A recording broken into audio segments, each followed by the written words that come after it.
Is calling, sync your pulse, feel the sound. Electric waves and funk bass reverberating time. Ken Gadaffi leads the charge, igniting the sublime. Drum machines knock out the code of midnight dreams. The teacher who refused to quit.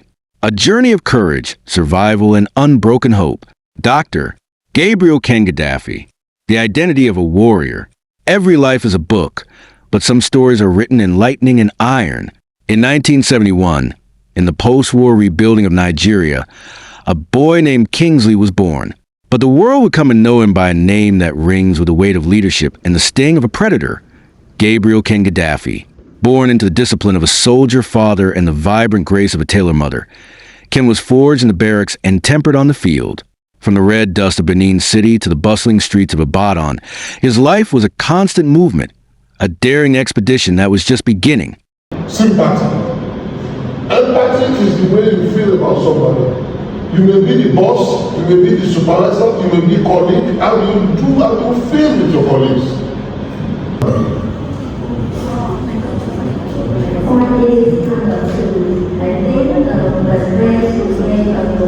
To determine whether you are a good or suitable candidate for the job.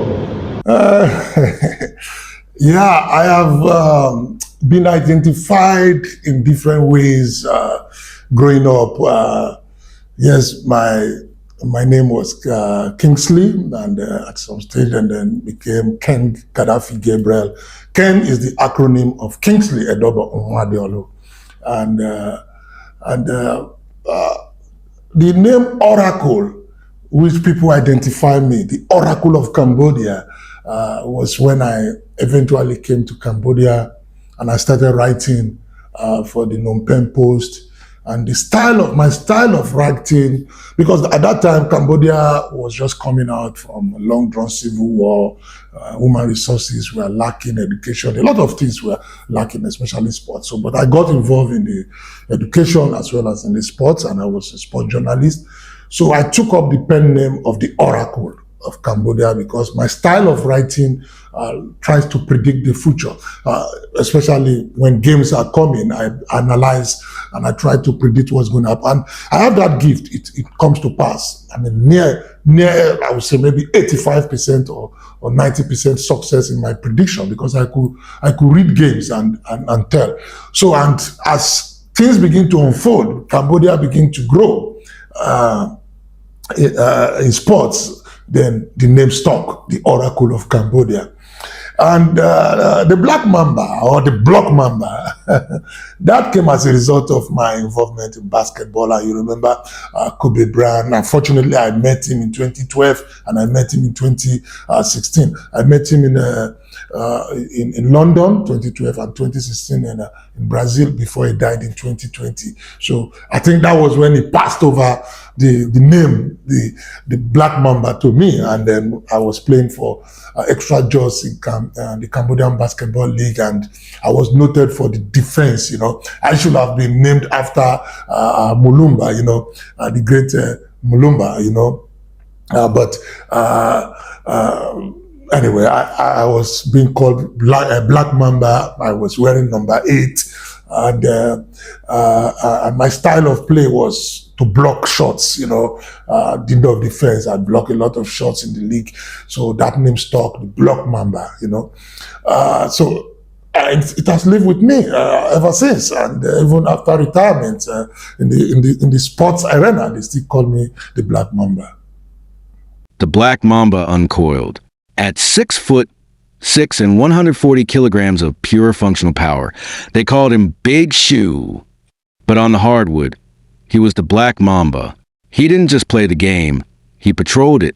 As a minister of defense for the Extra Jaws fighters, Ken Gadaffi was a psychological wall. In 2015, he achieved the impossible: 8 consecutive blocks, a stinging rejection of anything that dared enter his paint. This wasn't just sport. It was the Mamba mentality, a lethal precision, an unrelenting aggression, the refusal to blink when the game, or life, looks you in the eye and demands you surrender. I was part of the pioneers, founding members of the Extra Jaws fighters. Then we were Extra Jaws warriors. And then we were the pioneers also that started the Cambodian basketball league. At that time, it was the Beeline Cambodian Basketball League.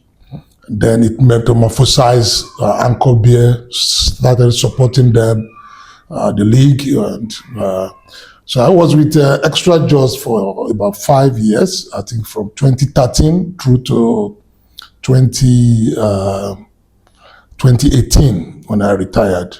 And I was fortunate to play along with my son, because my son Humphrey, who is a professional basketball player now, then he was just about 14, 15 years old, the youngest player in the CBL, and we played along each other. And in 2018, when I retired, we also played along. Then he was a matured gentleman.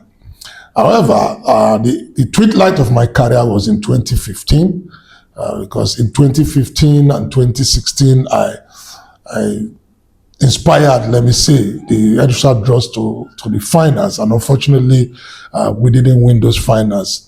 It was one of the regrets for me that we couldn't win it. But then in 2019, after I retired, they went on to win it.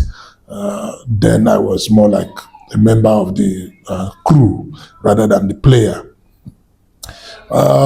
2015 was the twilight, because then I was in top form, and we had players like Shiruma, we had players like Joma, we had players like Sanda, and of course the Nigerian also, Casey, and Ivan, and Jovad, and a couple of others. So we were really in our top form, and unfortunately we lost to Mekong Tigers in the finals in 2015, and then in 2016 we lost to the All ANN, All Supermen.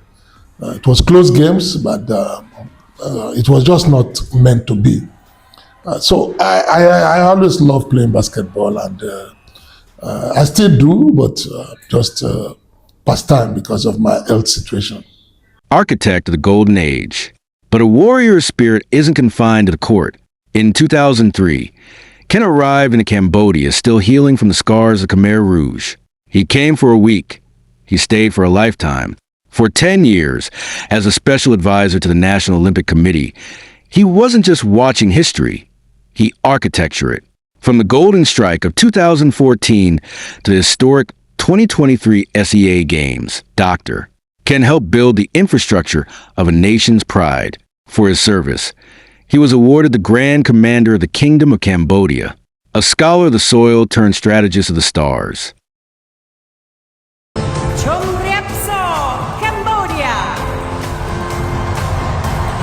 With a contingent strength of 160 athletes, led by Chef de Mission, Nan Sikvisar, with flag bearer Rimso Piron, Sipatakro, and Chinlo. Chumriapso, Cambodia.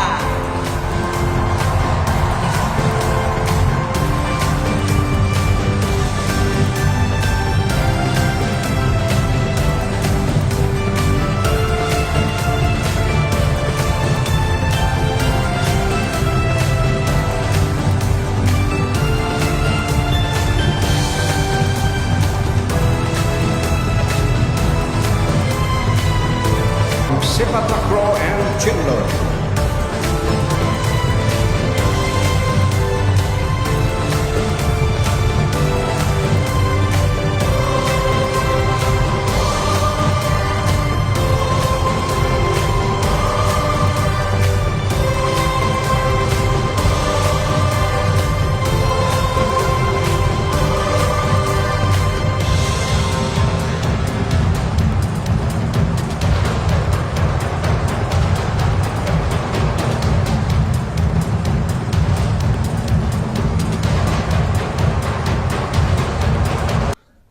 I joined the NOCC in 2009, just before the SEA Games in Laos.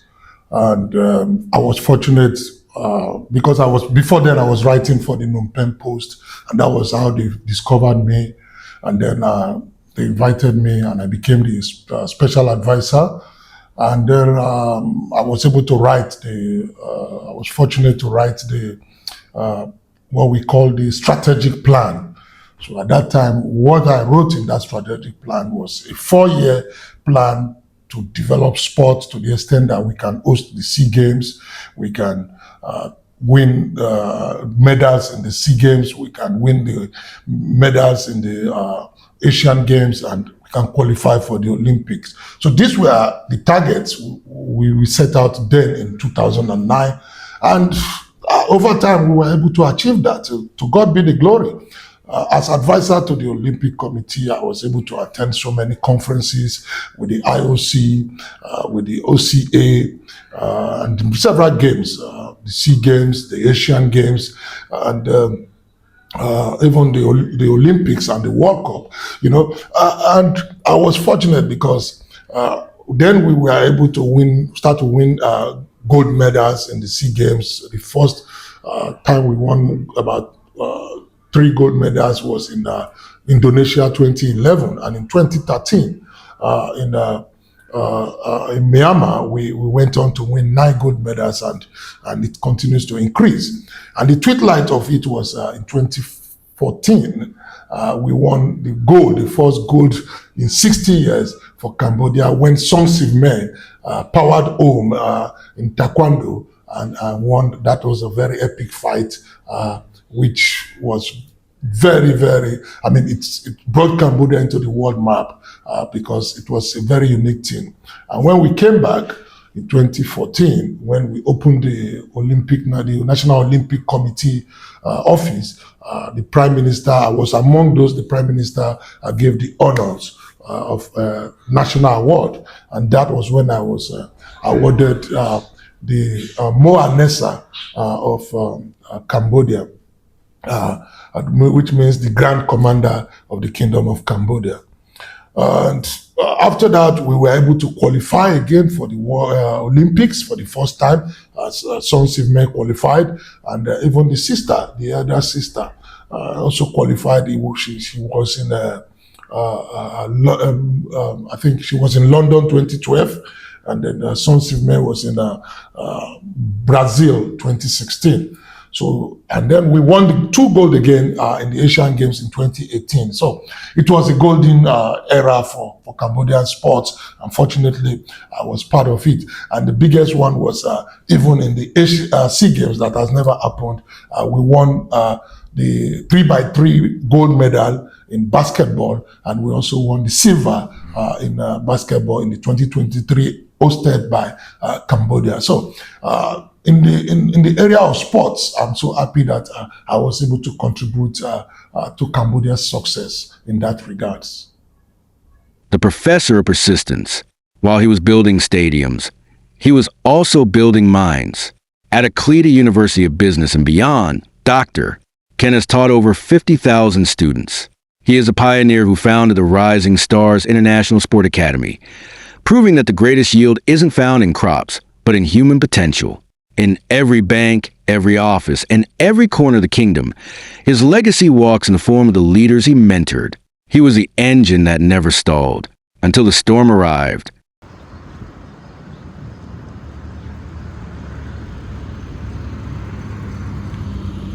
He had become the oracle of Cambodia, the architect of a nation's golden era, the Black Mamba on the court, and the voice of a new generation.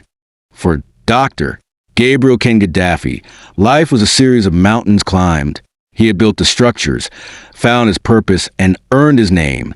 He was at the peak of his powers. But the greatest test of a warrior isn't found in the stadium, and the deepest lessons aren't always taught from a podium. Sometimes, the storm arrives when the sky looks clearest. In Part 2, we meet the professor of persistence. We witness the storm and the survival, a journey through chronic kidney disease that transformed a powerhouse into a pioneer of hope. Meet the man who is lying down in treatment, yet standing taller than ever in purpose. A builder who has paused to feel the joy of what is being created, even through the pain. This is a story that doesn't just show a life, it touches a heart. Watch Part 2